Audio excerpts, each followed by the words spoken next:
A young billionaire saves two poor twin girls from being run over in front of the school. They wake up in the hospital and ask, "Why did you save us?"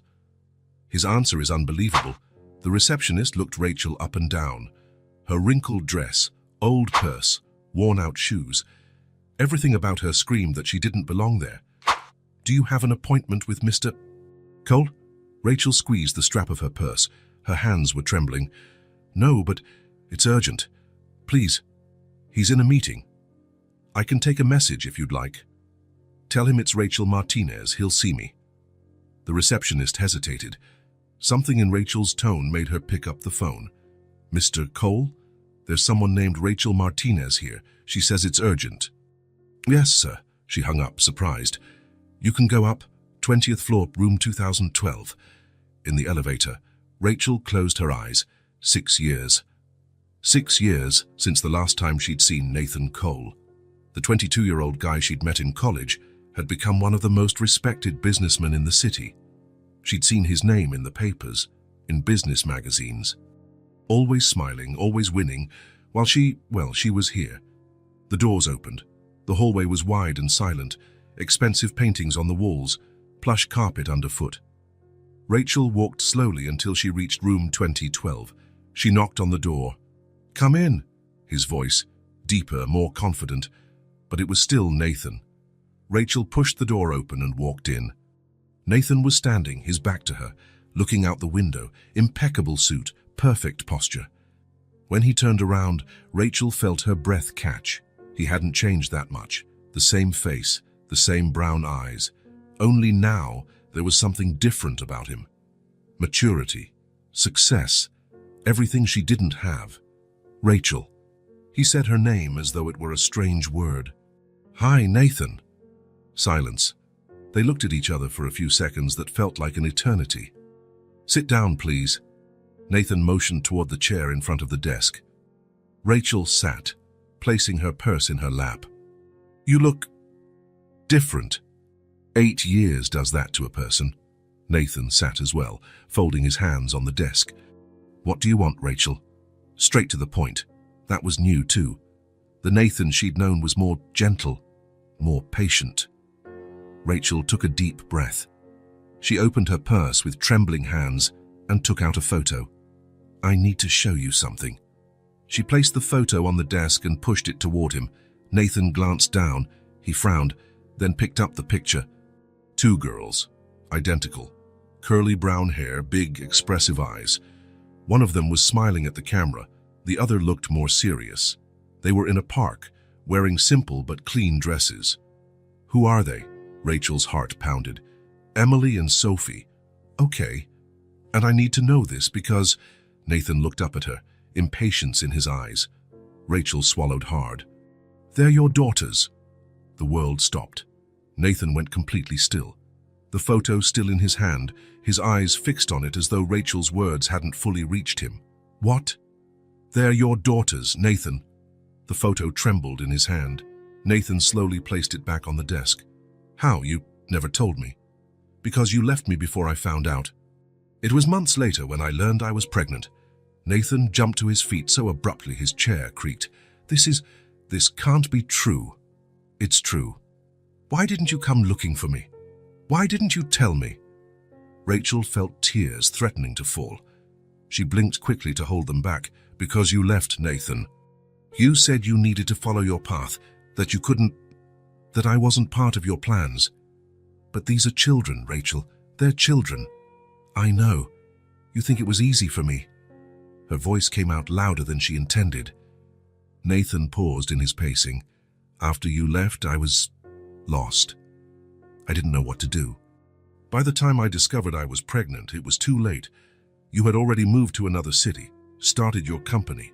I was scared to call, to show up in your new life and tell me I had kids. I was afraid." Rachel stood too, tears finally streaming down her cheeks. "Afraid of what? That you wouldn't believe me? That you'd think I was lying to get you back? That you wouldn't want them?" Nathan looked at the photo again. He picked it up, studying every detail.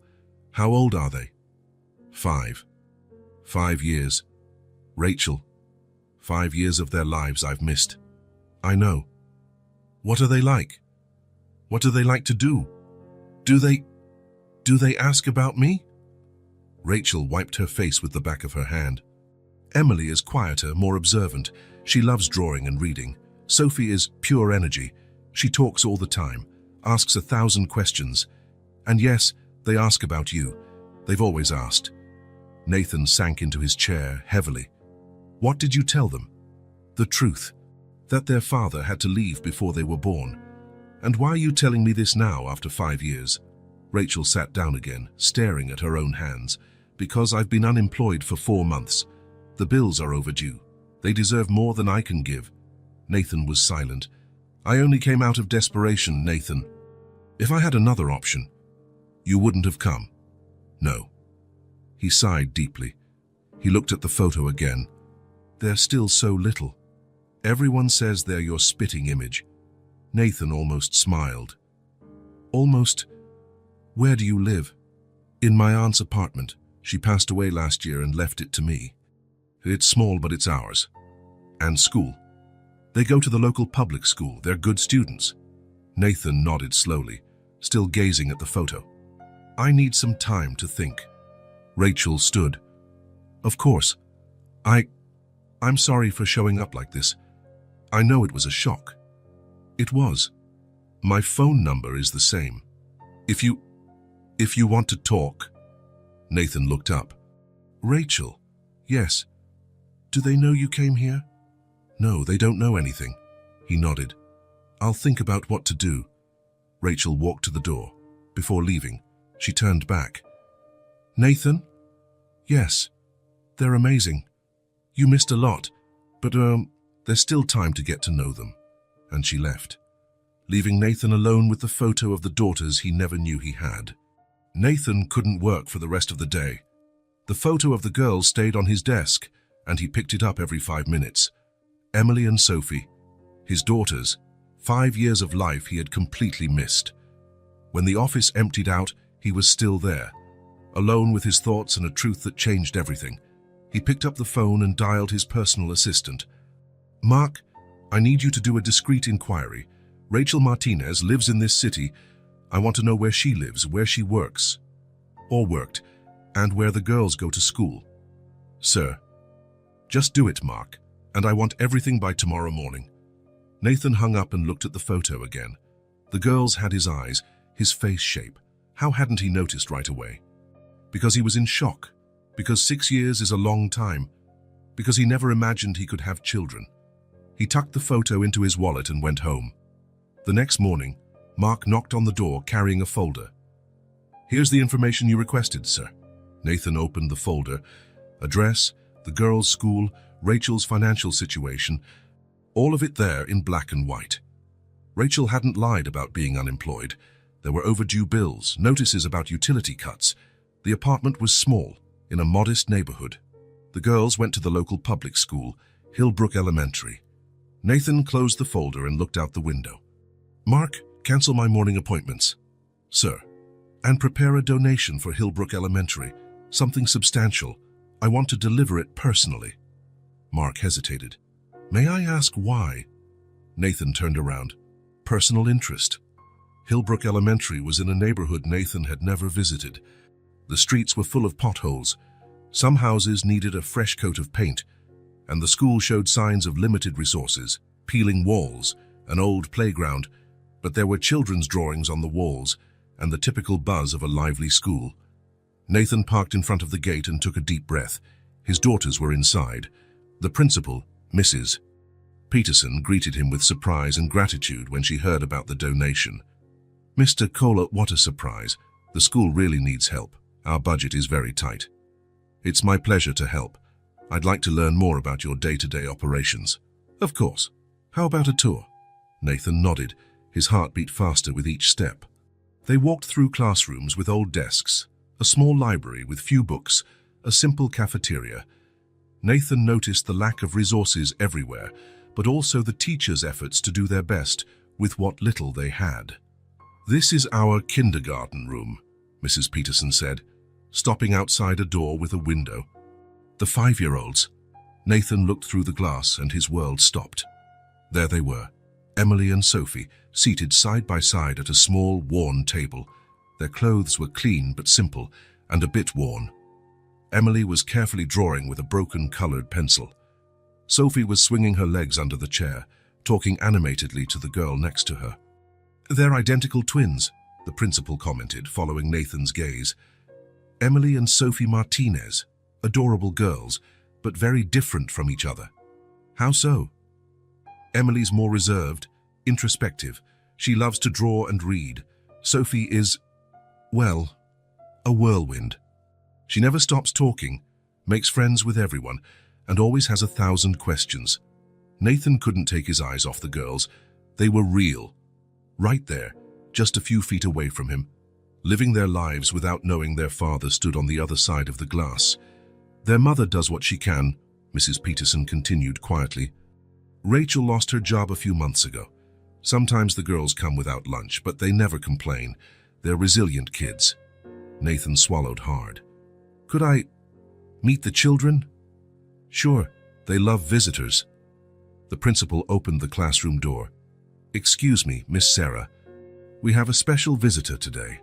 The teacher smiled, and the children turned to look at Nathan with curiosity. "This is Mr. Cole. He made a very generous donation to our school." Nathan walked into the room, his legs weak. 20 pairs of curious little eyes stared at him, but he only saw 2 specific pairs. Emily stopped drawing and watched him carefully. Sophie beamed a wide smile. "Hi," Sophie said, waving. "You're really tall." A few children giggled. Nathan smiled for the first time in 24 hours. "Hi to you too." "What do you do?" Sophie asked bluntly. "Sophie," the teacher gently reprimanded. "It's okay," Nathan said, crouching down to their level. "I work at a company." "What kind of company?" Sophie pressed on. Emily remained silent, but Nathan noticed she was listening to every word. "We help other businesses grow." "Is that cool?" "Sometimes," Sophie laughed. Emily finally spoke, in a quiet voice. "Your suit is nice." Nathan looked at her, heart tightening. "Thank you. Your drawing is nice too." Emily glanced at her paper and blushed. "It's just a butterfly." "Can I see?" Emily hesitated, then slid the paper toward him. It really was a butterfly, drawn with surprising care for a 5-year-old. "It's perfect," Nathan said, meaning it. "I can draw too," Sophie interjected, grabbing her own paper. Her drawing was more childlike, full of bright colors and abstract shapes. "This is our home, and me and Emily and Mom." Nathan studied the picture, 3 stick figures in front of a small house, all smiling. "Your family looks happy." "We are," Sophie said, "except sometimes Mom gets sad." "Sophie," Emily muttered, elbowing her sister. "It's true." She looks at the bills and sighs. Nathan felt a pang in his chest. He glanced at Emily, who had lowered her eyes. "Children, shall we get back to our activities?" the teacher suggested. Nathan stood, his legs still shaking. "It was a pleasure meeting you." "Bye," Sophie called out, waving enthusiastically. Emily gave a small, shy wave. Nathan left the classroom with the principal, but his mind stayed behind with his daughters, Emily and Sophie. The tour continued, but Nathan hardly paid attention. His head was full of the girls' voices, their drawings, the way Emily observed him with those attentive eyes. "So what did you think?" Mrs. Peterson asked as they returned to her office. "It's an excellent school. The children seem happy. We do our best. The donation you mentioned will be a big help." Nathan pulled out his checkbook. "What else do you need?" "Well, we always need basic school supplies, books for the library, lunch for children who don't have any, and the roof is leaking." Nathan wrote a figure that made the principal's eyes widen. "Mr. Cole, this is very generous. It's for a good cause." He signed the check and stood up. "Thank you for the tour. Please come back anytime. The children loved meeting you." Nathan left the school feeling a mix of emotions: joy at finally seeing his daughters, pain for the lost years, guilt for not being there, and a new guilt. His daughters studied in a school that barely had basic resources, while he drove expensive cars and lived in a penthouse. He was heading to his car when he heard familiar voices. "Emily, come on. I'm coming. Nathan turned around. The girls were leaving the school hand in hand. Emily carried a small, dented lunchbox. Sophie swung a backpack that had seen better days. Even so, they seemed happy, chatting as they walked. They were coming right toward him, but they hadn't noticed him yet. Nathan stood still, watching. It was like watching a movie of his own life he never knew existed. And then Miss Sarah said my drawing was beautiful, but I think yours was better, Sophie was saying. Mine was crooked, Emily replied. No, it wasn't. That man liked it too. The man in the suit? Uh-huh, he was nice and tall. Nathan smiled. They were talking about him. The girls reached the curb and stopped. Emily looked both ways carefully, as Rachel must have taught them. Sophie tapped her foot impatiently. Can I cross now? Wait, let me check for cars. Nathan stood only a few yards away, hearing every word, seeing every expression. Emily, always cautious. Sophie, always eager. Okay, now, Emily said. They held hands and started across the street. That's when Nathan saw it. A car was coming down the road, going way too fast. The driver was looking at his phone, not at the road. The girls were right in the middle of the street. The car wouldn't stop in time. Nathan didn't think, he didn't hesitate, he ran. Watch out! He reached them just as the driver finally looked up and slammed on the brakes, but it was too late. Nathan grabbed both girls and pulled them to him, throwing himself toward the curb. The three of them tumbled across the asphalt as the car screeched by, stopping a few yards ahead. For a few seconds, there was silence. Then Sophie started crying. Nathan got up quickly, ignoring the pain in his knee. Emily was sitting on the ground, eyes wide, a small red mark on her arm. Sophie was crying, but she seemed more scared than hurt. Are you okay? Nathan asked, crouching beside them. Emily nodded, still in shock. Sophie kept crying. My knee hurts, Sophie sobbed. Nathan looked at it. It was just a scrape, but it was bleeding a little. The driver got out of the car, pale as a sheet. I'm sorry, I didn't see. They came out of nowhere. Call an ambulance, Nathan said, not taking his eyes off the girls. They don't need an ambulance, Emily whispered. We're okay. Yes, you do. You had a big scare. Nathan helped them stand. Emily had a scrape on her arm, Sophie on her knee. Nothing serious, but he wasn't taking any chances. How did you know our names? Emily asked suddenly. Nathan realized he had shouted their names. He thought fast. I was at your school today. I remember you two. Oh, Emily said. You're the man in the suit. That's me. The ambulance arrived a few minutes later, along with a police car. The paramedics checked the girls and confirmed they only had minor scrapes, but recommended going to the hospital as a precaution. What about their parents? One of the paramedics asked. Nathan hesitated. I'll call their mother. He had Rachel's number in his wallet from Mark's report. He dialed with shaking hands. Hello? Rachel, it's Nathan. Nathan, how do you have my number? Doesn't matter now. Emily and Sophie had an accident. They're okay, just scrapes, but they're going to the hospital. Silence on the other end. Which hospital? St. Mary's. Rachel, I promise they're fine. I'm on my way. The line went dead. At the hospital, Nathan waited in the reception area while the doctors examined the girls. He had called Mark, cancelled all his meetings for the day. Nothing else mattered now. Sophie fell asleep during the ride, exhausted from the scare. Emily stayed awake, watching Nathan with curiosity. Why did you save us? She asked when they were alone in the ambulance. Nathan looked at her, those eyes so much like his, waiting for an honest answer. Because that's what people do. We protect those who need protecting. Emily nodded, as though that made sense to her. Thank you. You're welcome. You hurt your knee. Nathan looked down. There was blood on his torn pant leg. It's nothing. Does it hurt? A little. Emily was silent for a moment. My mum says that when someone gets hurt saving us, we never forget. Nathan felt his eyes sting. Your mum is a wise woman. She is. At the hospital, the girls were taken for tests. Nathan stayed in the waiting room, pacing back and forth. When Rachel arrived in a panic, Nathan stood up.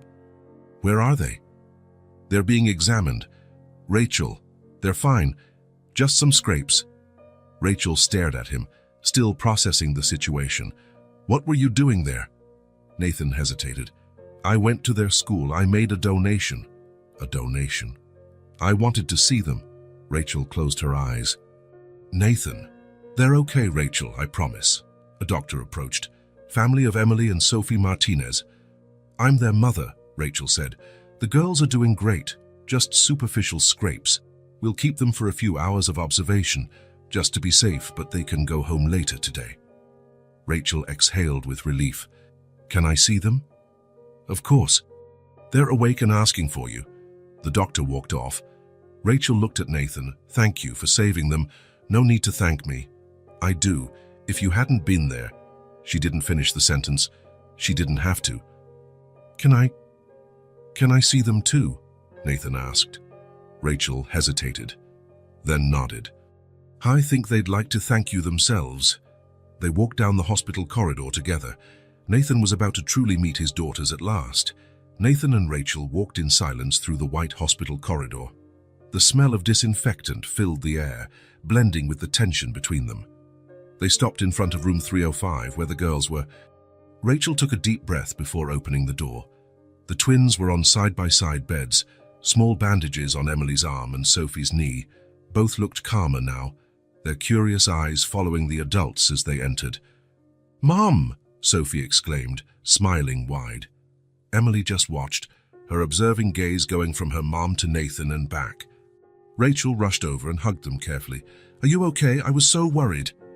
We're fine, huh, Mom? Just scrapes, Emily said, ever the sensible one. The doctor said we can go home later today, Sophie added.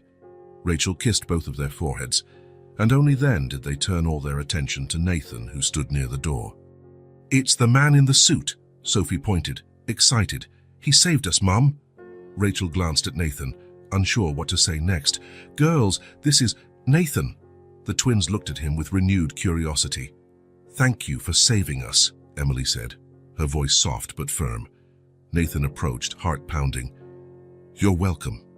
How are you feeling? My knee still hurts a little, Sophie said, pouting. But the doctor said I'm super brave. And you are, Nathan said, smiling at her. An awkward silence filled the room. The girls studied Nathan, then looked at their mom, sensing something else was going on. Emily broke the silence with the question that had been on her mind since the ambulance ride. Why did you do that? Nathan looked at Rachel, who bit her lip nervously. For a moment, he didn't know what to say. Why did you jump in front of the car to save us? Emily insisted. You don't even know us. Nathan stepped closer, sitting on the edge of Emily's bed. Actually, I do know you, or I should. The girls frowned, confused. Rachel sat on Sophie's bed, holding her daughter's hand. Nathan took a deep breath. I saved you because I'm your father. The room went completely still.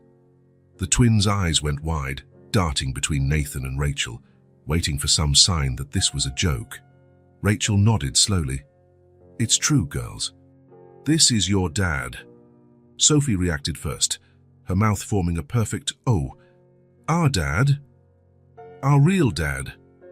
Yes, Rachel replied, her voice trembling slightly. Emily said nothing, her eyes studying Nathan as though trying to find parts of herself in him. But you went away, Emily finally said, her voice small. Nathan felt as if he'd been punched in the gut. I didn't know about you, he answered honestly. I didn't know I had two amazing daughters. How could you not know? Sophie asked, tilting her head. Rachel interjected, That was my fault, girls. I never told him. The twins processed this information in their own way. Emily, thoughtful and cautious. Sophie, bursting with questions. So you didn't leave us on purpose? Sophie asked. Never, Nathan said firmly. If I had known about you, I would have been here every day. So now what? Emily finally spoke, her voice more serious than any 5-year-old's should be. Will you stay? The question hung in the air, heavy with hope and fear. Nathan looked at the girls, then at Rachel, and knew exactly how to answer. I will if you and your mom let me. I want to know you. I want to be here now. Sophie beamed, instantly accepting his answer. Emily stayed serious, but something in her eyes softened. "Are you going to live in our house?" Sophie asked, already imagining the possibilities. Rachel blushed. "Sophie, that's not how it works." "Why not? Don't dads live with moms?" Nathan and Rachel exchanged uncomfortable glances. "Sometimes yes, sometimes no," Nathan explained. "But what's important is that I'll be in your lives, no matter where I live." Sophie nodded, satisfied for now. Emily still watched him warily. "You have a lot of money, right?" Sophie asked, pointing to his suit, now torn and stained from the accident. "Sophie," Rachel scolded, "but it's true, Mom. You said he has a big company." Nathan smiled at the child's honesty. "I do have a company. Yes." Sophie brightened. "Then you can help Mom. She's out of a job. And every day we get bills in the mail that make her cry." "Sophie," Rachel exclaimed, mortified. "But it's true. We hear you crying at night, right, Emily?" Emily nodded silently, her eyes never leaving Nathan's. Rachel looked like she wanted the floor to swallow her. "Calm down, girls," she said, trying to change the subject. "You need to rest. We can talk about all this later." But Nathan had already made up his mind. "I'll help, yes," he said firmly. "I'll help you with anything you need." Rachel opened her mouth to protest, then shut it again. She knew she needed help. For them. For the girls. Sophie grinned, satisfied. "So you're really gonna be our dad? For real?" Nathan felt a lump in his throat. "I'm already your dad. I just didn't know it until now." Emily finally asked, "Can we call you Dad?" The simple, direct question made Nathan's eyes sting. "You can call me whatever you want. Dad, Nathan. Whatever feels right." "I want to call you Dad," Sophie decided immediately. "I always wanted a dad." All eyes turned to Emily, who still seemed to be evaluating Nathan. "I'll think about it," she finally said, and Nathan smiled, respecting the space she needed. A nurse entered the room, interrupting the moment. "How are our little patients? Time to check vitals." While the nurse examined the girls, Nathan approached Rachel. "We need to talk," he whispered. "About everything." Rachel nodded, her gaze still on her daughters. "I know. I'm not mad at you for not telling me before. I'm just sad about the lost years, but I want to make up for it. I want to know them." Rachel finally looked him in the eyes. "They're the best of me, Nathan, the best of both of us." He nodded, understanding the weight of her words. "We'll make it work for them." The nurse finished her checks and smiled. "They're doing great. The doctor will be by soon to discharge them." Once she left, Sophie yawned, tired from the ordeal. "I'm sleepy." "Get some rest," Rachel said, adjusting her blanket. Within minutes, Sophie was asleep. Emily held out a little longer, still watching Nathan, until her eyes started to close too. Nathan and Rachel stood there, gazing at their sleeping daughters. Knowing nothing would ever be the same, everything had changed. Within hours, Nathan had gone from a successful businessman to the father of 2 5-year-olds. And scary as it was, he realized it was the best thing that had ever happened to him. 3 days had passed since the accident. Nathan parked his car in front of the modest 3-story building where Rachel lived with the girls. The neighborhood was quiet, evidently middle class at best. Some buildings needed new paint. There were broken toys in the small playground on the corner. Nathan carried 2 large grocery bags and a folder of documents. His heart pounded as he walked up to the gate. Since the hospital, he had been texting, calling, figuring out how he could help. But this was his first time visiting his daughter's home. He pressed the buzzer for apartment 203. "Who is it?" Rachel's voice asked through the intercom. "It's me, Nathan." A brief silence. Then the sound of the door being unlocked. Nathan climbed the worn stairs, noticing the chipped paint on the walls. On the second floor, the door to 203 was already open. Rachel waited, wearing simple jeans and a t-shirt that had seen better days. Even so, she looked pretty, tired, but pretty. "Hi," she said. "Come in." The moment Nathan stepped inside, he heard an excited squeal. "Dad!" Sophie came running and threw herself against his legs, hugging them. Nathan felt his heart jump at how natural it sounded for her to call him Dad. "Hi, Sophie," he said, balancing the bags while patting her head. Emily appeared just behind her, more reserved. She stood a few feet away, observing him. "Hi, Emily." Nathan smiled at her. "Hi," she replied quietly, then pointed to the bags. "What did you bring?" "Some things for dinner and dessert." Sophie's eyes lit up. "Dessert? We almost never have dessert." Rachel took one of the bags from Nathan's hand. "Thanks, but you didn't have to." "I wanted to." She nodded, taking the bag to the small kitchen. Nathan followed, Sophie still clinging to his leg, with Emily trailing behind. The apartment was tiny, but tidy and clean. The living room and kitchen almost formed a single space. The furniture was old, most of it second-hand, but each piece had its place. There were the girls' drawings on the fridge, potted plants on the windowsills, a few photos in simple frames. Little space, few resources, but a lot of love in every detail. Nathan set the other bag on the kitchen table and began to unload items. Fresh fruit, vegetables, meat, bread, cookies, ice cream. "Nathan, this is too much," Rachel said, eyeing the amount of food. "It's just the basics." Sophie stood on her tiptoes, trying to peek inside the bags. "Is there chocolate?" Nathan smiled and pulled out a chocolate bar. "There is, but only after dinner, okay?" Sophie nodded enthusiastically. "Can I show you our room?" she asked, tugging on his hand. "Sure." Nathan looked at Rachel, who nodded, giving permission. Come on," Sophie led him down the short hallway. "We share the room. Mom sleeps in the living room." Nathan frowned, glancing back. Rachel avoided his gaze as she put groceries away. The girls' room was tiny. There was barely room for two small beds, one against each wall, and an old dresser between them. More drawings were taped to the walls, and a plastic box held their few toys.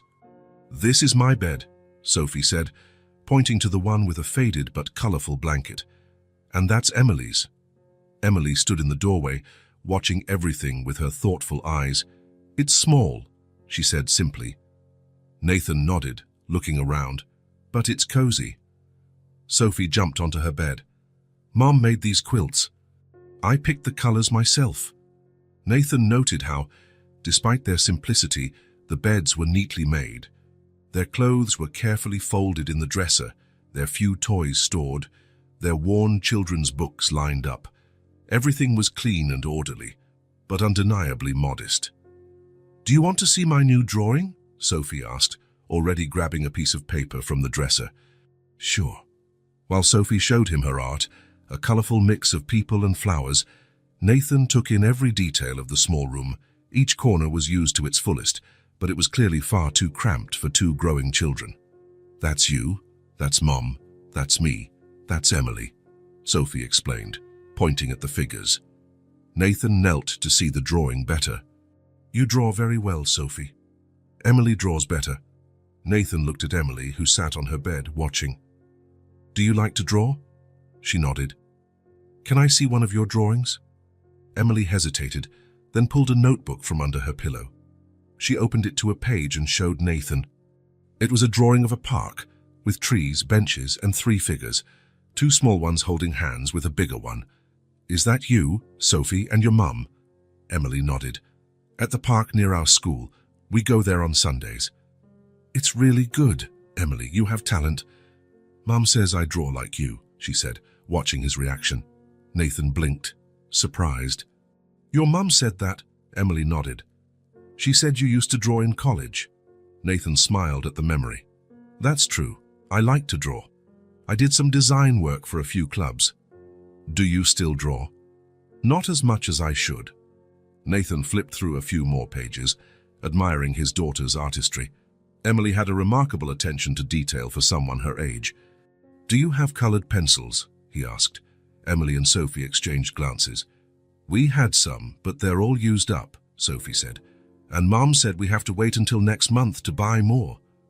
Nathan felt another pang in his chest. "What else do you need to draw?" Emily shrugged. "Paper, markers, a new pencil sharpener. And modeling clay," Sophie added. "Ours at school is too hard." Nathan nodded, making a mental note. I'll bring those things next time, okay? Sophie's eyes sparkled. Promise? I promise. Rachel appeared at the door. Girls, have you shown Nathan everything? Dinner will be ready soon. He liked our drawings, Mom, Sophie exclaimed, jumping off the bed. And he's going to bring new colored pencils. Rachel looked at Nathan, her expression complicated. That's not necessary. I want to. The four returned to the kitchen. Rachel continued preparing dinner while Nathan sat at the small table with the girls. Sophie chattered non-stop about school, her friends, their games. Emily remained quieter, but alert, occasionally correcting Sophie when she exaggerated a story.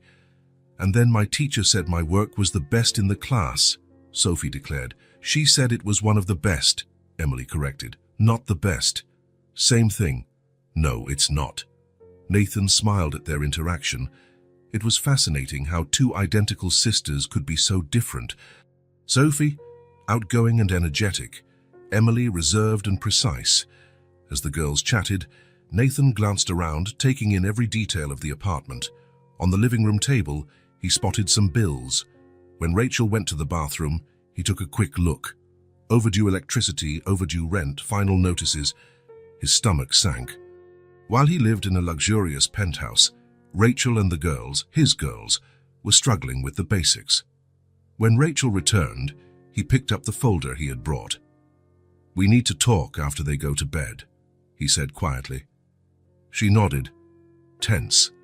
Dinner was lively. The girls were delighted by Nathan's presence, especially Sophie, who peppered him with questions. Is your house big? It's an apartment. Yes, it's big. Does it have a pool? The building does. Can we visit? Rachel intervened. Sophie, don't be nosy. It's fine, Nathan said. And yes, you can visit whenever you want. Is there a playground? Sophie pressed. Nathan chuckled. No, there's no playground, but there's a nice view of the city. Emily Font, who had been quiet, finally spoke. Do you live alone? Nathan nodded. Yes, I do. No wife? Emily continued. No other kids? Nathan shook his head. No, no wife, no other kids, just you two. Sophie smiled, satisfied. I knew it. Emily seemed to process that. Why didn't you ever tell us about him, Mom? She asked suddenly, looking at Rachel. Silence fell over the table. Rachel set her fork down slowly. Because it hurt too much to remember, she answered honestly. Nathan felt his chest tighten. Rachel continued. Sometimes it's when you love someone very much and then that person leaves, it hurts to talk about them. Even if you want to. Do you still love him? Sophie asked innocently. Rachel blushed. Sophie, finish your dinner. But I just... Ice cream, Nathan cut in, trying to save Rachel from embarrassment. I brought chocolate and strawberry. It worked. Sophie forgot the question and launched into a debate about which flavor she liked best. Emily watched carefully, but didn't press further. After dinner and dessert, the girls started yawning. It had been a long day. Bath and bed, girls, Rachel announced. But Dad just got here, Sophie protested. He can come back tomorrow, said Rachel, glancing at Nathan. If he wants to, I will, Nathan confirmed. And I'll bring those colored pencils I promised. Sophie beamed. Then she gave Nathan a big hug before heading to the bathroom. Emily approached, more hesitant. Are you really coming back tomorrow? I am. Promise. Promise. She nodded seriously, then turned to follow her sister. At the bathroom door, she looked back. Good night, Dad. And she disappeared into the bathroom. Nathan stood there, feeling that word echo within him. Dad. She'd called him Dad. Once the girls were in bed, Rachel returned to the living room. Nathan sat on the sofa, the same one that folded into her bed each night. They're incredible, he said. They are. Rachel sat in the armchair across from him, looking tired. Why didn't you ever tell me you sleep in the living room? Nathan asked. She shrugged. It's not relevant. Of course it is. Rachel sighed. Nathan, I didn't come to you for charity. It's not charity. They're my daughters too. My responsibility. He opened the folder and pulled out some papers. I paid your overdue bills. Rachel's eyes widened. What? How did you... I saw them on the table today. I took care of everything. Electricity, water, rent, the girls' extracurricular fees, all of it. Nathan, I can't accept that. It's already done. She ran her hands over her face. I don't want your pity. It's not pity, Rachel. It's the least I can do. You took care of them alone for 5 years. Now it's my turn to help. He took another paper from the folder. And here's a bank card in your name. I deposited an amount for monthly expenses. I'll add to it every month. Rachel looked at the card as if it were venomous. I don't need this. The girls do. That silenced her. Rachel knew he was right. I still don't feel good about this. It feels like I'm charging you for lost time. I lost 5 years of their lives, Rachel. 5 years I'll never get back. Let me do this, please. Rachel finally took the card. Thank you. Nathan nodded. He looked around the small apartment. This place is too cramped for the 3 of you. We manage. Emily and Sophie need space. You do too. Rachel raised a hand. Stop. Let's not talk about this right now. Nathan sighed. Okay, but we'll have to talk about it eventually. They fell silent for a moment. It was strange, sitting here face to face after so many years, with their daughters asleep in the next room. They're so different from each other, Nathan said. Rachel smiled. They always have been, since they were babies. Sophie's always been outgoing, chatty, impulsive. Emily's always been observant, calm and thoughtful. Emily reminds me of you, and of you too. The way she watches, thinks before speaking. It's just like you in college. Nathan smiled at the memory. Sophie is pure energy, just like your younger sister. Remember her? I do. She was exactly like that. Another pause. But it felt less tense now. They were just 2 parents talking about their children. You did an amazing job with them, Rachel, even with all the difficulties. I tried my best. You did more than that. Rachel looked at him, her eyes shining with tears she refused to shed. Thank you for coming back into their lives. Thank you for letting me... Nathan stood up. It was late, and he knew Rachel needed rest. I'll be back tomorrow with the colored pencils. Rachel smiled. They'll love that. At the door, Nathan paused. Rachel? Yes? I'm sorry. For everything. She nodded, understanding what he meant. Good night, Nathan. Good night. As he descended the stairs, Nathan felt the weight of responsibility and the joy of being a father. The small apartment he had just left had little space and old furniture, but it had more love and life than his penthouse ever did, and he knew without a doubt that his life would never be the same, nor did he want it to be. 2 weeks had passed since Nathan's first visit to the apartment. 2 weeks of subtle but profound changes.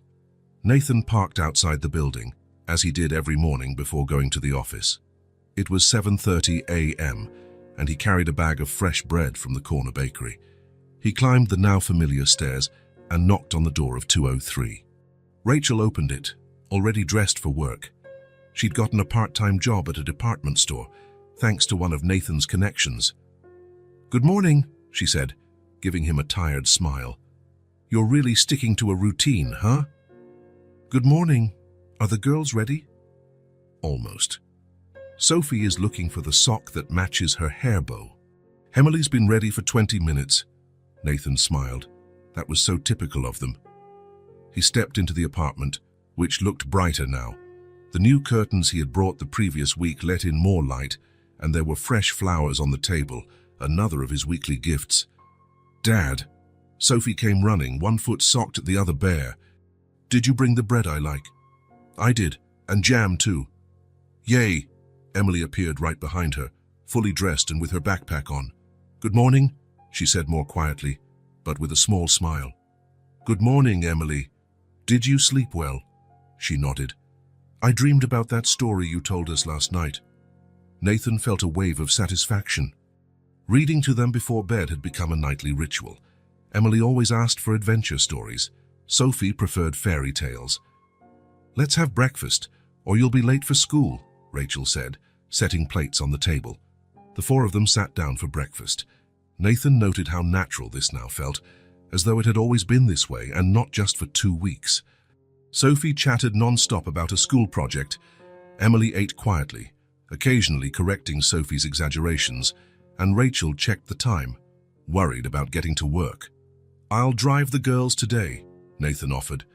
"You can head straight to the store." Rachel hesitated. "Are you sure the school's in the opposite direction of your office?" "I'm sure. I don't have any meetings until 9. We want to go with Dad," Sophie said through a mouthful of bread. "Sophie, don't talk with your mouth full," Rachel scolded gently. Nathan smiled, still amazed at how easily the girls had accepted him. Sophie from the start, without hesitation. Emily more slowly, more carefully. Rachel nodded, grateful. "Thanks. It really helps." After breakfast, Rachel kissed the girls goodbye and waved to Nathan. "See you tonight.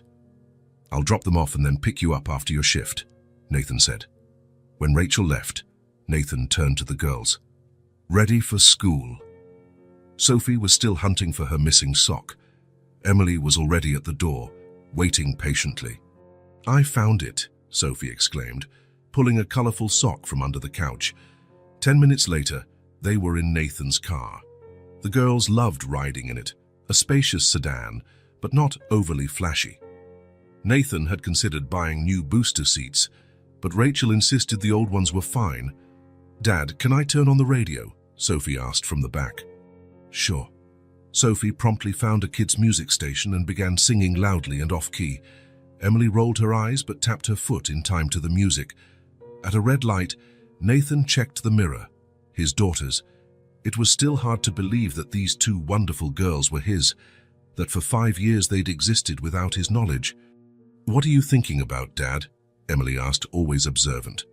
Nathan smiled. "I'm thinking about how lucky I am to have you two." Sophie giggled. "We're lucky to have you too." Emily said nothing, but her eyes met Nathan's in the mirror. There was something there, not yet complete trust, but maybe the beginning of it. Once at school, Nathan parked and walked them to the gate. Other parents eyed him curiously, the new man who'd appeared in the lives of the Martinez twins. "Have a good day," he said, crouching down. Sophie hugged him tight. "Will you pick us up?" "I can't today. I have an important meeting, but tomorrow I will." Sophie pouted but nodded. "Promise?" "Promise." Emily adjusted her backpack. "Are you picking up Mom from work?"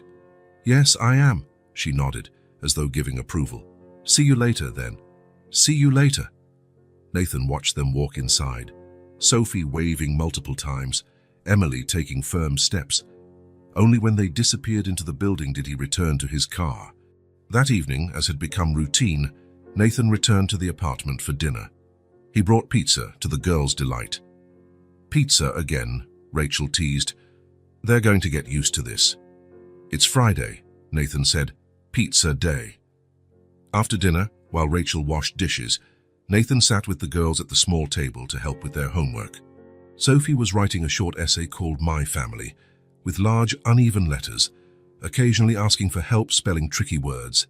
Emily quietly worked on math problems, rarely needing assistance. "Dad, how do you spell entrepreneur?"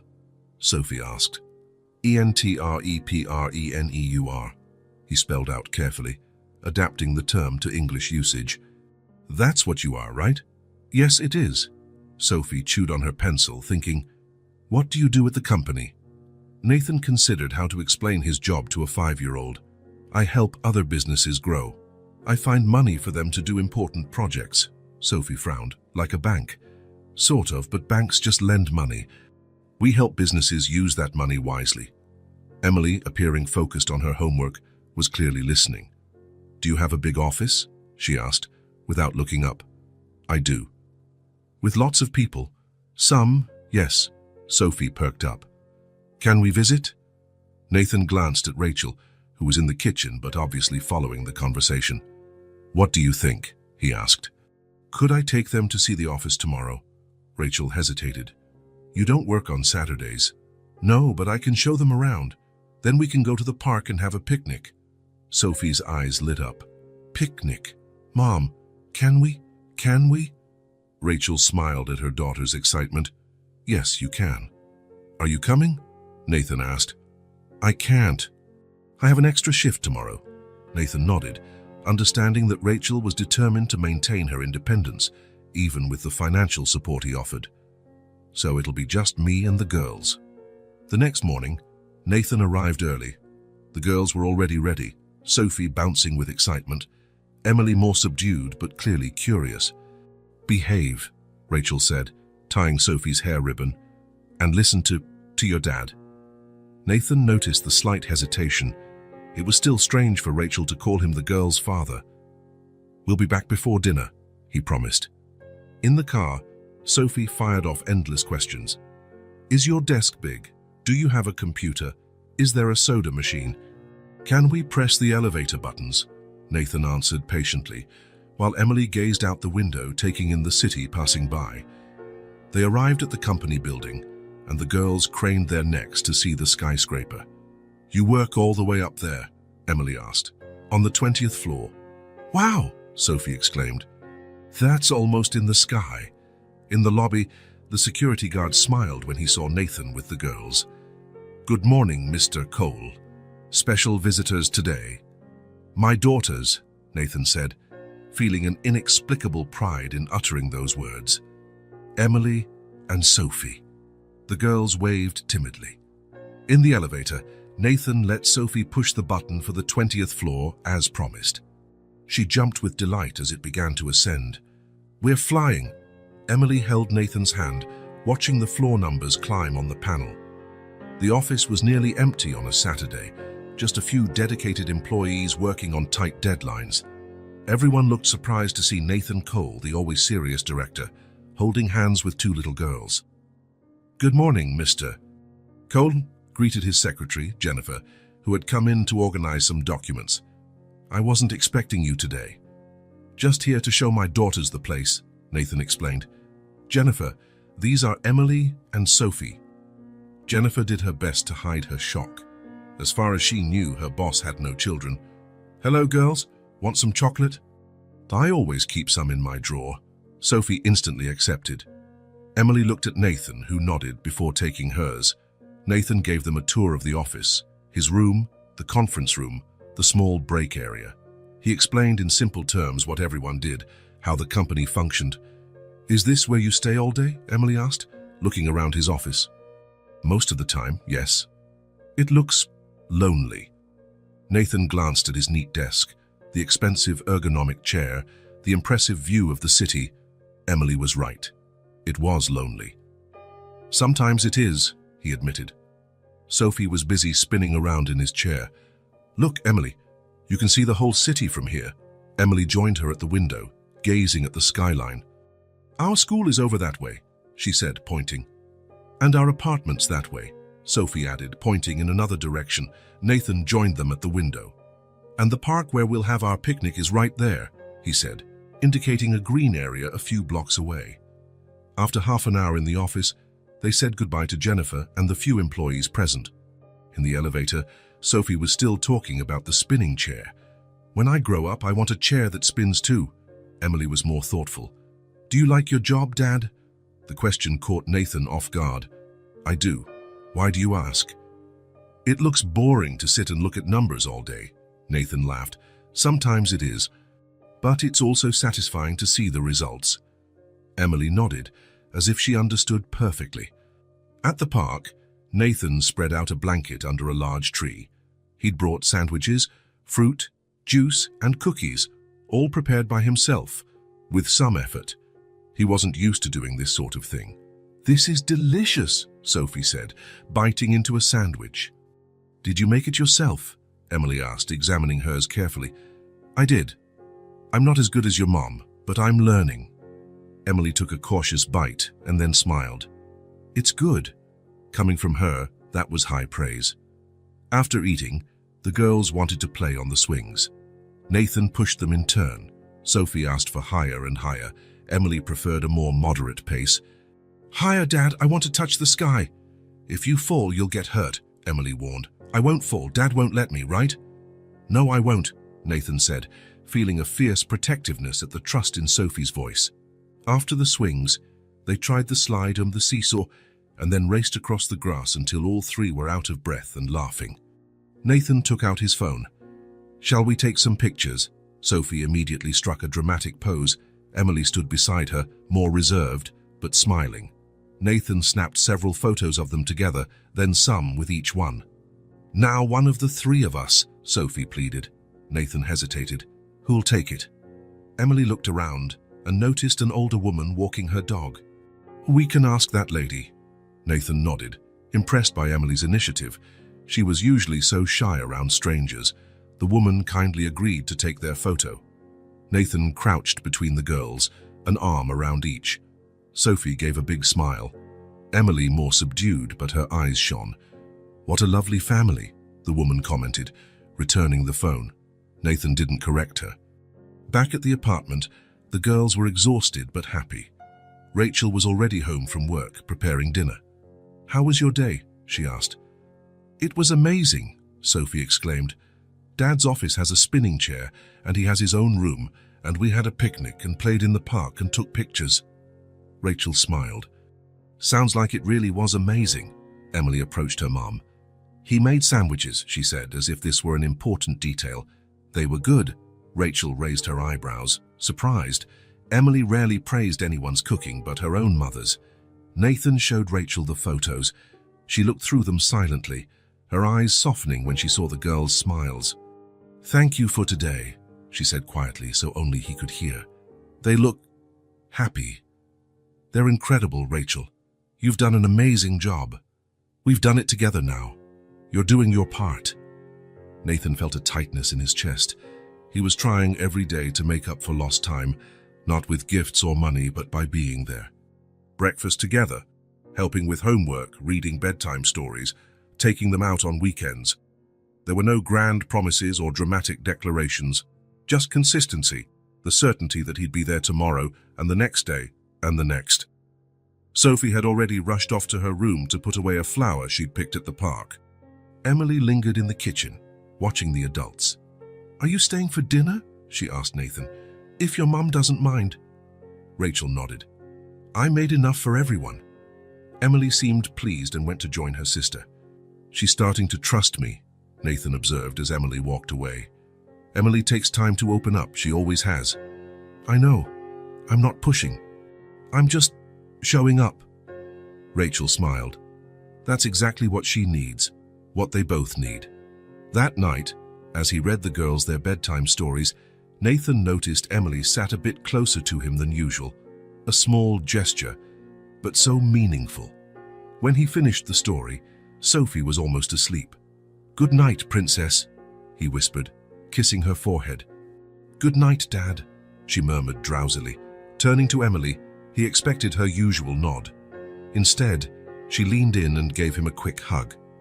"Good night, Dad," she said, in her typically serious voice, but with a new softness. "Good night, Emily." Nathan left the room with his heart full. In the hallway, he found Rachel, who had obviously witnessed the moment. "She never," Rachel began, her eyes shining. "Emily never hugs anyone besides me and Sophie." Nathan nodded, grasping its significance. "I'm just trying to be here, every day." "And it's working," Rachel said. "It's really working." That night, driving back to his empty penthouse, Nathan looked at the day's photos once more. 3 smiling faces at the park in the late afternoon sun, a golden glow around them. There were no titles, no vows, just a happy day together, one of many more to come. A month had passed since Nathan had entered the twins' lives. A month of transformations, adaptations, and discoveries. The nightly reading, shared breakfasts, weekend outings, all part of their new routine. That Sunday evening, the 4 of them were sitting in the living room after dinner. Rachel was knitting on the sofa, something she'd started doing again now that she didn't have to work extra hours. Nathan and the girls were on the rug, piecing together a huge jigsaw puzzle he'd brought, a beach scene with 1,000 pieces that promised to keep them busy for days. "This piece goes here," Emily said, focused, placing a section of blue sky. "And this is for the boat," Sophie exclaimed, holding up a red piece. Nathan watched them work together. Emily, methodical, sorting pieces by color and shape. Sophie, more intuitive, trying random fits and celebrating when she got lucky. "How's it going with that giant puzzle?" Rachel asked, glancing up from her knitting.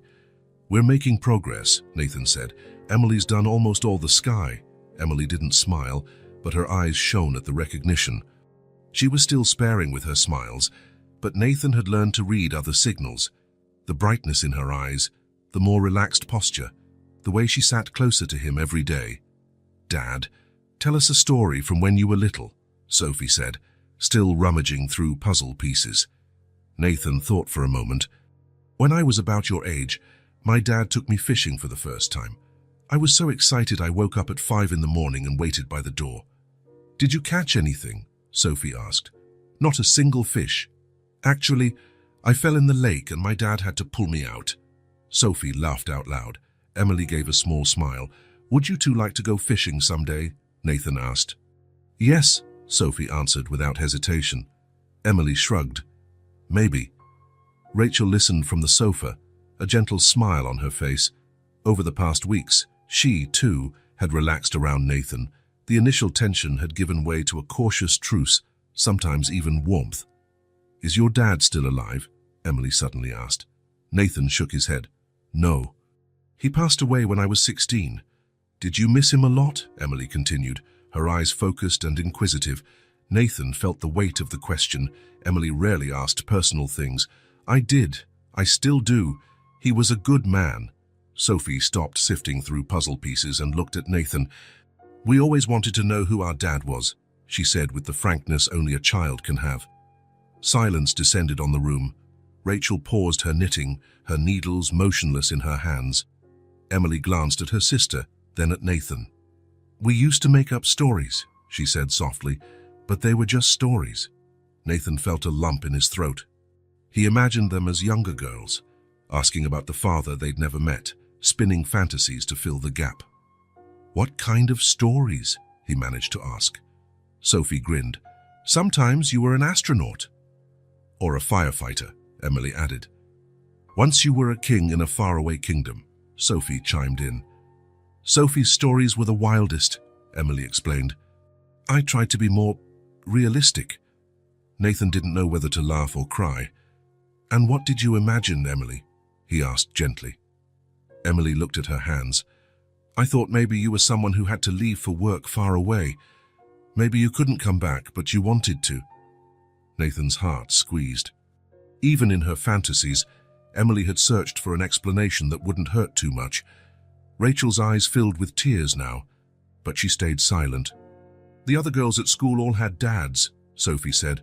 "They asked about ours." "We'd say you were traveling," Emily concluded. "It was easier than explaining we didn't know who you were." Nathan took a deep breath. "I'm sorry I wasn't there.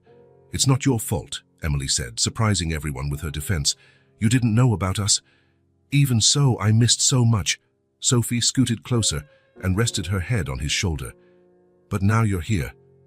Nathan embraced Sophie, feeling her warmth against him. Emily stayed where she was, but her eyes never left his. "Now you know the truth," Nathan said, looking at both of them. "And you have me if you want me." "We do," Sophie answered immediately. Everyone looked at Emily, who was silent for a long moment. "You're not going away again?" she finally asked, her voice barely above a whisper. "No," Nathan said with conviction. "Never again." Emily nodded, as though sealing a deal. "Then okay." Rachel discreetly wiped away a tear. "Time for bed, girls. It's late." "Oh, Mom," Sophie protested. "We haven't even finished the puzzle sky." "It'll still be here tomorrow," Rachel said. "And so will your dad." Nathan felt a surge of gratitude hearing Rachel refer to him as their father without any hesitation. "Can I read the story tonight?" he asked. Rachel nodded. After their nighttime routine, teeth brushed, pajamas on, choosing a book, Nathan sat between their beds. He read The Little Prince, one of Emily's favorites. Sophie fell asleep halfway through, but Emily stayed awake till the end, soaking up every word. When he finished, she was watching him with those thoughtful eyes. "Dad?" Nathan's heart still skipped a beat when she called him that. "Yes? You're really different from the stories we made up." Nathan smiled. "Better or worse?" Emily considered the question. "Different, but real." Nathan understood exactly what she meant. Real was better than any fantasy. "Good night, Emily." "Good night, Dad." In the living room, Rachel waited for him. They had their own little ritual now. After the girls went to sleep, they talked for a few minutes, planning the next day, sharing concerns and small victories. "They really made up stories about me?" Nathan asked, keeping his voice low. Rachel nodded. "All the time. That's how they dealt with your absence. I'm sorry, Rachel, that you had to go through this alone." "I'm not alone anymore," she said simply. The next morning, Nathan didn't show up for breakfast as usual. Instead, he sent Rachel a message. "Need to handle a few things. I'll pick up the girls from school." Rachel was puzzled but didn't question him. Lately, she'd learned to trust him again. Throughout the day, Nathan spent his time in a sleek downtown office. Not his own, but that of Frederick Harris, his personal attorney for years. "Are you sure about this, Nathan?" Harris asked, looking at the documents before him. "Absolutely. Legal paternity acknowledgement is a serious step. You'll have responsibilities." "I already do, Fred. I'm just making it official." The lawyer nodded. "DNA tests?" "Not needed. They're my daughters." "I know it." Harris smiled. "I never thought I'd see Nathan Cole, Mr. Numbers and Contracts, making a decision purely from the heart." "The best decisions usually are," Nathan replied. That afternoon, he picked up the girls from school as promised. Sophie ran to him as she always did, Emily following a few steps behind with her slight smile of welcome. "Ice cream?" Sophie asked hopefully. "Something even better," Nathan said. "We're doing something very important." At the county clerk's office, the girls watched curiously as the adults in suits stamped and signed documents. "What are we doing here?" Emily asked. "I'm officially registering you as my daughters," Nathan explained, "so everyone knows legally that I'm your father." Sophie clapped. "Is it like getting married?" Nathan chuckled. "Not exactly. It's just a paper that says you're my daughters, no doubt about it." Emily, always the serious one, understood the significance. "So we'll have your last name?" "Yes, if you and your mom agree, you'll be Emily and Sophie Cole." Emily thought for a moment. "Emily Cole." She tested the sound. "It feels right." It was the highest praise she could give. After leaving the clerk's office, the official documents safely stored in Nathan's folder, the late afternoon sun bathed the city in golden light. "Are we really a real family now?" Sophie asked, holding Nathan's hand. Nathan looked at Emily on the other side, her small hand also in his. "We always were," he answered. "The paper just proves what we already knew." On the way home, Nathan watched the girls in the rearview mirror. The silence that had grown with them for 5 years, the silence of absence, unanswered questions, and made-up stories, was starting to be filled in. Not with noise or grand promises, but with the simple truth of his presence. Nathan parked in front of the small apartment building where Rachel and the girls lived, a scene that had become familiar to him. He glanced at the envelope on the passenger seat, a surprise he'd been planning for weeks. His heart raced in anticipation. It was Saturday morning, and he had promised to take the girls to the park. But today would be different. Today, if everything went as planned, it would mark the beginning of a new phase for all of them. He climbed the now familiar stairs, hearing the girls' excited voices before he even knocked. He smiled. Their laughter was like music to his ears. Rachel opened the door, looking tired but smiling. "Good morning." "They're almost ready." "Actually," Nathan said, "I have a different idea for today. Something I want to show the three of you." Rachel raised her eyebrows, curious. "What is it?" "A surprise." "Do you trust me?" Before Rachel could answer, Sophie came running. "A surprise? I love surprises." Emily appeared right behind, more cautious, but clearly intrigued. "What kind of surprise?" she asked. Nathan grinned. "If I tell you, it won't be a surprise, and will it?" Sophie bounced on her toes. "Come on, Mom, let's see the surprise." Rachel hesitated. "Should we dress up?" "You're perfect as you are," Nathan replied.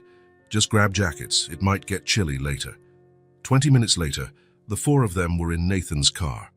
Sophie chattered endlessly, guessing everything from a secret zoo to a princess castle. Emily watched out the window, trying to deduce their destination by the streets they took. Rachel remained silent, but clearly curious. "Everything okay?" Nathan asked softly, while the girls talked in the back seat. "A bit nervous," Rachel admitted. "You're being mysterious," Nathan smiled. "It's something good, I promise." After about 20 minutes, Nathan turned onto a tree-lined street in a quiet neighborhood. Neat houses, small but well-kept front yards, kids riding bikes, a family-oriented place, welcoming. "Where are we?" Emily asked, looking out the window. "It looks so pretty," Sophie exclaimed.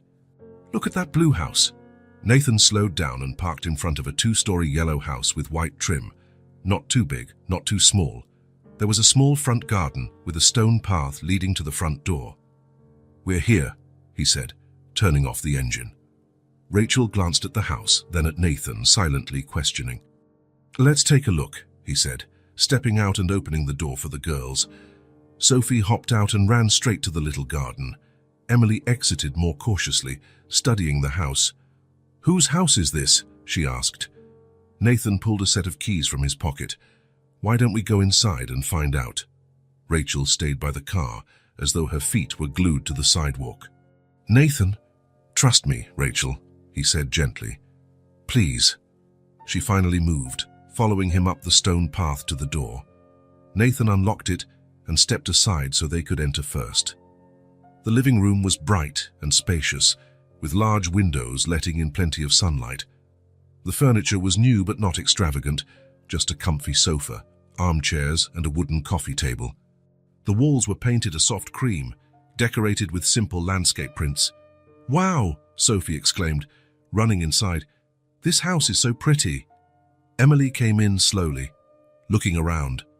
Rachel remained near the door, eyes going from Nathan to the house and back again. "What is this?" she finally asked. Nathan took a breath. "It's a house. For you. For us, if you'll allow it." Silence settled over them. Sophie stopped running, looking at the grown-ups. Emily stood still, her eyes taking in every detail. Rachel shook her head, stunned. "You bought a house?" "Yes. Without talking to me first. I wanted it to be a surprise." Rachel took a step back. "Nathan, we can't accept this. It's too much." "Please," he said, "at least look at the rest before deciding." Sophie was already tugging on her mother's hand. "Let's see. Mom, please." Rachel hesitated, then nodded. "Okay, let's see." Nathan showed them around. The kitchen was cozy and functional, with light wooden cabinets, a big table for family meals, and new but not fancy appliances. There was a small den at the back, with shelves for books and a space that could be used for studying. Upstairs, there were 3 bedrooms and 2 bathrooms. The master bedroom was roomy, with a queen-size bed and a modest closet. "And here," Nathan said, opening the door to the second bedroom, "is Emily's room." It was medium-sized, painted a soft green. There was a new bed, a desk under the window overlooking the backyard, and a bookshelf. In the corner stood a small table with art supplies, colored pencils, sketchbooks, paints. Emily's eyes went wide. "This is for me?" "Yes," Nathan confirmed. "Do you like it?" Emily walked around the room, touching the desk, looking out the window, examining the art materials. Her expression was pure wonder. "It's perfect," she whispered at last. Sophie was impatient. "Where's mine? Where's mine?" Nathan smiled and opened the third bedroom door. "Here." Sophie's room was painted in shades of light blue and purple, her favorite colors. It had a bed with a small canopy, something she'd always wanted, a bright toy box and shelves for books and knickknacks. On the ceiling were glow-in-the-dark stars. Sophie shrieked with joy and jumped on the bed. "This is the most beautiful room ever." Rachel lingered in the doorway, watching her daughters explore their new rooms, tears in her eyes. "Nathan, this is... I don't know what to say." He led her back to the hallway, giving the girls space to explore. "I know I should have talked to you first," he said, "but I wanted to do this. They deserve space and comfort. You deserve to sleep in an actual bed, not a sofa." Rachel ran her hands over her face. "It's beautiful, but we can't accept... Please, Rachel. It's not a mansion. It's not extravagant. It's just a safe, comfortable home for our daughters to grow up in." She looked at him, taking in the word our. "And you?" she asked. "Where will you stay?" Nathan hesitated. "That depends on you. There's a small office downstairs that can be converted into a bedroom for me, or I can keep living in my apartment and come visit."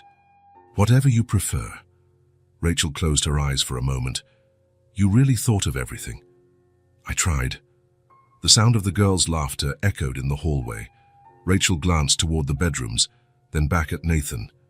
"They're already in love with this place. And you." She gave a small smile. "It's hard not to fall in love."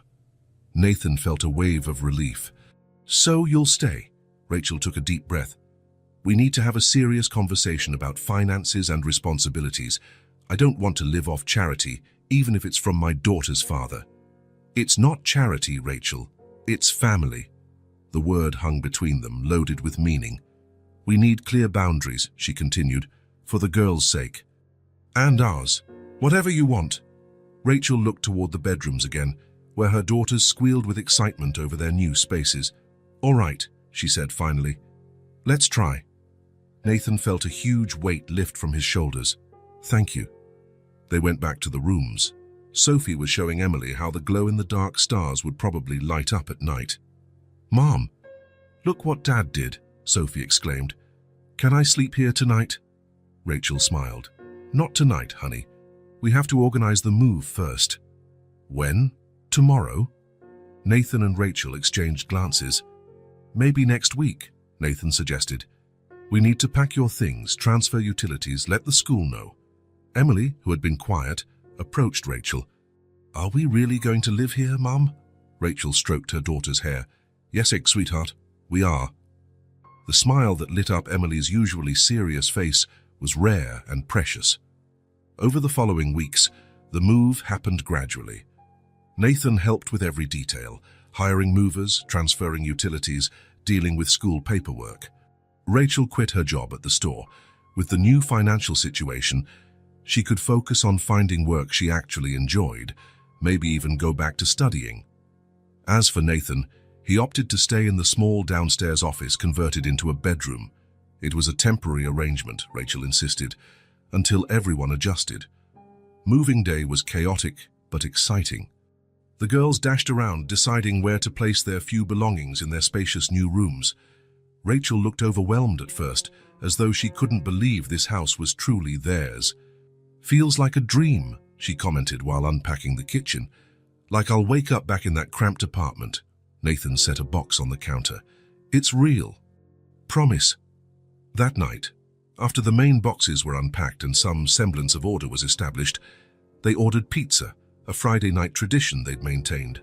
They sat around the new kitchen table, still getting used to having enough room for everyone. "Here's to new beginnings," Nathan said, raising his soda cup. "To new beginnings," Rachel and the girls echoed. Sophie munched her pizza enthusiastically. "This is the best day of my life." Emily smiled, more quietly, but her eyes shone with excitement. "Thank you, Dad," she said simply. Nathan's heart soared at those two words, Dad. She spoke it with greater ease now, no hesitation.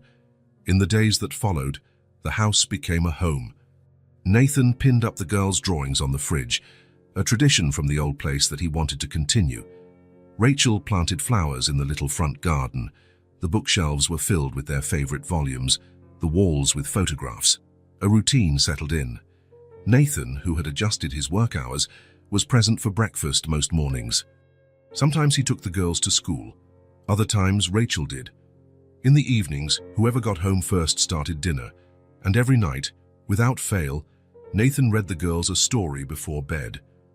One evening, about a month after the move, Nathan was finishing a chapter of the Chronicles of Narnia with Emily, while Sophie slept in her own room.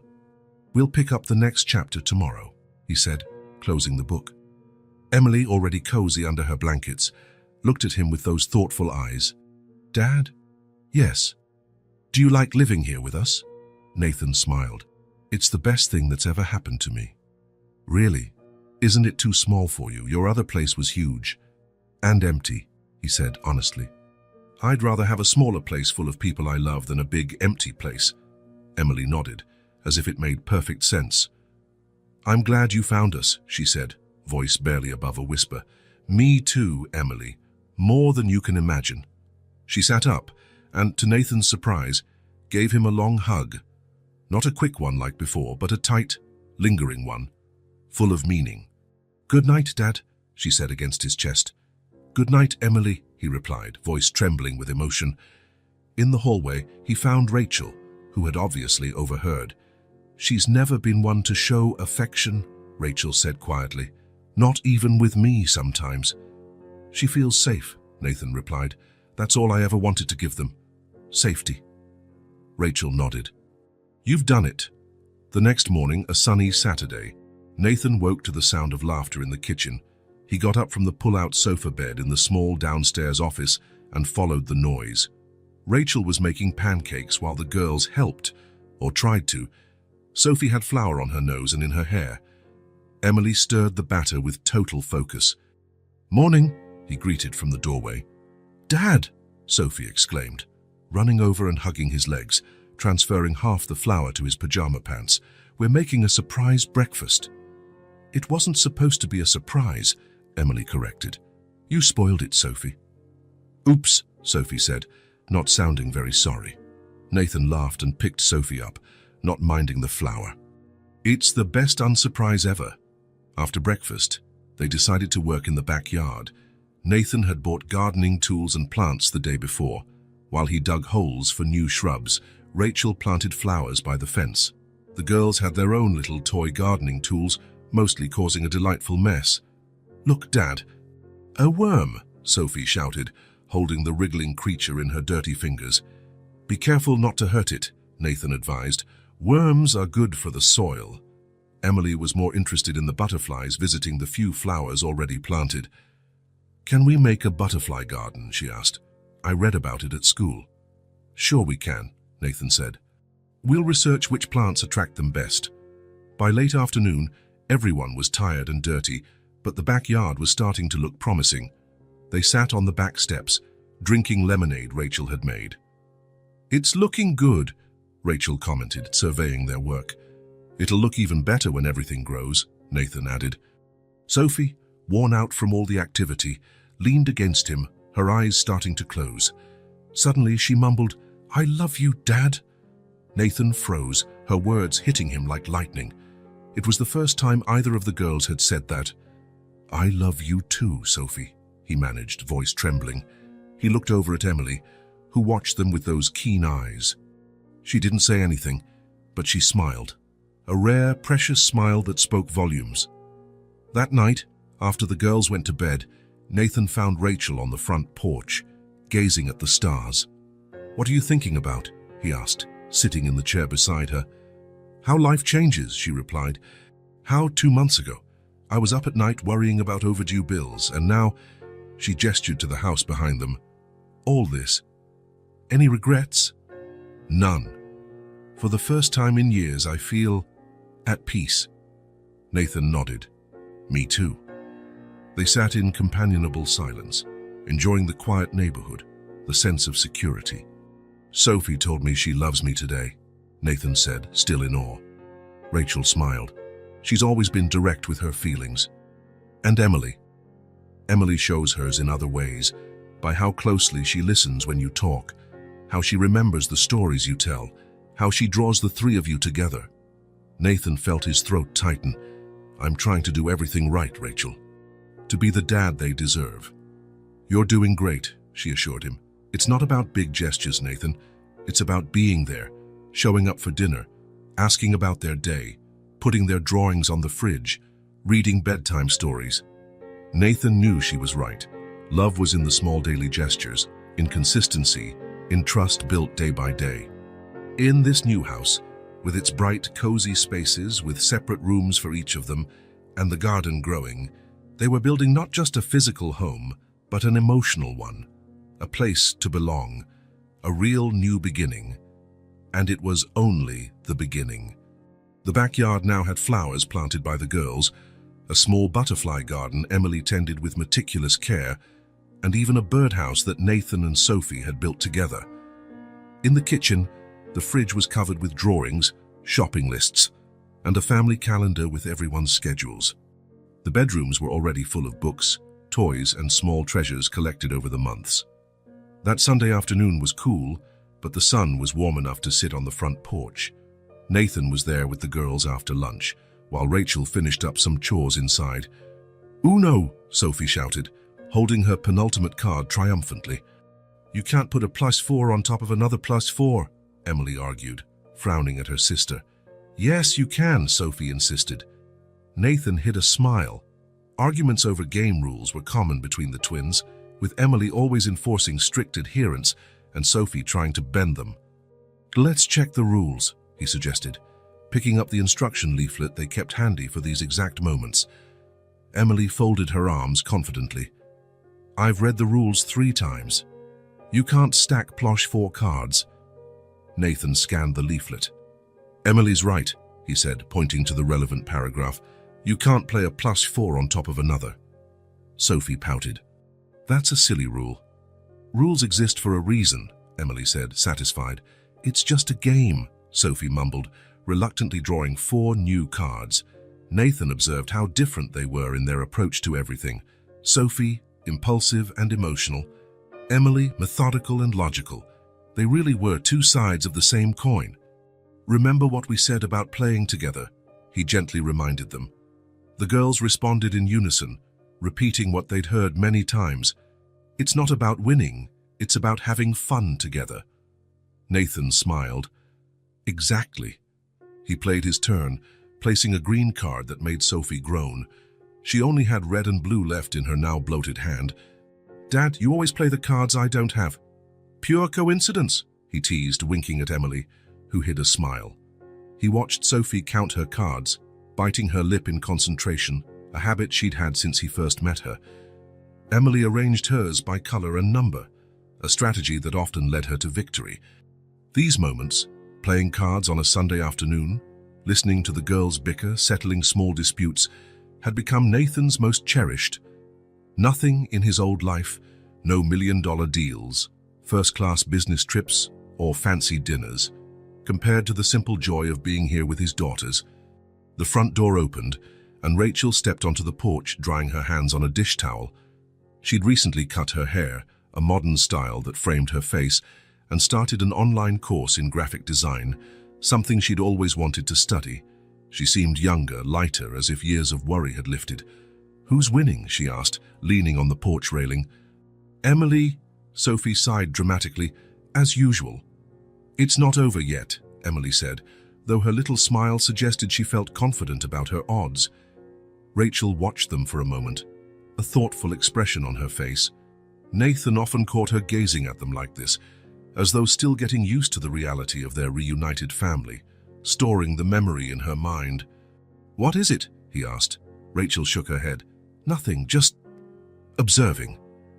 They continued the game, with Emily eventually announcing "Uno," and 2 turns later, laying down her last card with a satisfied grin. "I win." Sophie threw her cards on the table with a dramatic groan. "Emily always wins. Let's play something else." "Something I can win." "Like what?" Emily teased. "You can't beat me at memory either, and that's pure luck." "It's not luck, it's strategy," Sophie insisted. "How about a break?" Nathan suggested, seeing tension brewing. "We can have some of that apple juice your mom made." The girls agreed. The homemade apple juice was a household favorite. "I'll get it," Emily offered, standing up. "I'll go with you." Sophie followed her sister inside, cards forgotten. Rachel took Emily's seat, glancing at the scattered Uno deck. "Uno?" she asked. "The only game in which Emily and Sophie managed to disagree on every single rule," Nathan joked. "They're like that about everything. Always have been. Even as babies, if one slept, the other stayed awake. One loved baths, the other screamed in the tub." Nathan smiled, imagining the girls as infants. "I wish I had been there," he said softly. Rachel looked at him for a long moment. "I know." They fell into a companionable silence, the sound of leaves rustling in the wind filling the air. It was a comfortable silence, not like the tense ones of the early days. Over the past months, they had built a cautious friendship, then a partnership, and finally, something that felt like real trust. "You've changed," Rachel said suddenly, breaking the quiet. Nathan glanced at her, surprised by the observation. "I had to," he replied simply. Rachel nodded, her gaze distant, as though she saw not just the Nathan of today but also the young man she'd known years ago. Deep down, she hesitated, searching for words. "I always knew you'd be a good father. I just couldn't count on it." Nathan was taken aback by this statement. After everything, the years apart, Rachel's anger when he reappeared, her initial resistance, hearing her say she'd always believed in him on some level, was unexpected. "What do you mean?" he asked. Rachel sighed, absent-mindedly sorting the cards left behind by the girls. "When I found out I was pregnant, my first instinct was to tell you. Believe it or not, I even picked up the phone a few times. Once I actually dialed your number. I never knew. How could you?" She shrugged. "But something told me that if you knew, you'd want to be part of their lives. It's just, back then, you weren't ready. Neither was I. We were so young, so focused on our careers." "You were ready enough," he said. "You raised them beautifully." "I didn't have a choice," she replied, and without bitterness. "And honestly, they saved me. They gave me purpose when I was completely lost." Nathan thought about how circumstances shape people, how choices, or lack thereof, determine paths. "Do you think if you told me then we would have—" He left the question hanging. Rachel looked him straight in the eye. "I don't know. Maybe yes, maybe no. We were different people." "I was immature," he admitted. "Selfish. And I was too stubborn and proud," she said with a small smile. "We probably would have killed each other." Nathan chuckled. "Probably." Rachel looked back toward the house, where the girls' voices filtered through from the kitchen. "But now," she hesitated, "now I think we're doing a good job, together." "We are," he agreed, feeling a wave of gratitude. "Thank you for giving me this chance, Rachel. I know it wasn't easy." "It wasn't," she confirmed. "But seeing you with them," she smiled, a real smile that lit up her eyes. "It's worth it." The girls returned, each carefully carrying a cup of juice. Sophie had a damp spot on her shirt, proof of a small spill, but beamed proudly at having brought it mostly full. "We brought you some too," she announced, placing a cup in front of Nathan. Emily handed the other to Rachel. "I put ice in it, just how you like," she said. "Thank you, sweetheart," Rachel replied, touching her daughter's cheek fondly. The girls sat back in their places, Sophie still debating which game they should play next, Emily calmly explaining why her choice was more logical. Nathan watched them, his heart overflowing with a love that continued to surprise him with its intensity. "Can we play Monopoly?" Sophie suggested. "Dad said he'd teach me." "That takes forever," Emily protested. "And you always quit halfway." "I do not." "Yes, you do. Like you did with that 1,000-piece puzzle. That was too hard." Rachel and Nathan exchanged amused looks over their daughters' heads. There was a silent understanding between them now, a recognition that despite all the mistakes and separations, something good had emerged. "How about Scrabble?" Rachel suggested. "We can play in teams. Me and Emily versus you two." "Yes," Sophie clapped, always excited to team up with her dad. Emily considered the idea. "Sounds fair. Mom and I are good with words." "Hey, don't underestimate Team Sophie Nathan," Nathan teased. "We're pretty creative." "Yeah, super duper creative," Sophie agreed. While Rachel went inside to get the Scrabble box, Nathan helped the girls gather the Uno cards. The sun was starting to set, casting a golden light on the porch. From there, he could see the quiet street, the other houses, and the simple, normal life he'd never imagined for himself, but now realized was all he wanted. Rachel returned with the Scrabble board and sat down. For a moment, all four of them were busy sorting tiles, drawing letters, and debating the rules. Nathan glanced at them, his daughters, their mother, the family he'd almost missed, and felt an overwhelming sense of peace. They couldn't reclaim lost time. The 5 years gone, the first steps and first words, those were forever in the past. But they had now, Sunday afternoons playing games on the porch, family dinners, bedtime stories, and they had tomorrow, graduations, dances, college, a whole life ahead. "Dad, it's our turn," Sophie said, tugging on his sleeve. "What word should we make?" Nathan smiled at her, then at Emily, and finally at Rachel. "A good one," he promised. A really good one. And he knew he wasn't just talking about the game, but about the life they were building together. One word, one piece, one day at a time. If this story touched your heart, subscribe to the channel and turn on notifications so you don't miss the next ones. Leave a like, because it helps this story get recommended to more people. See you in the next story.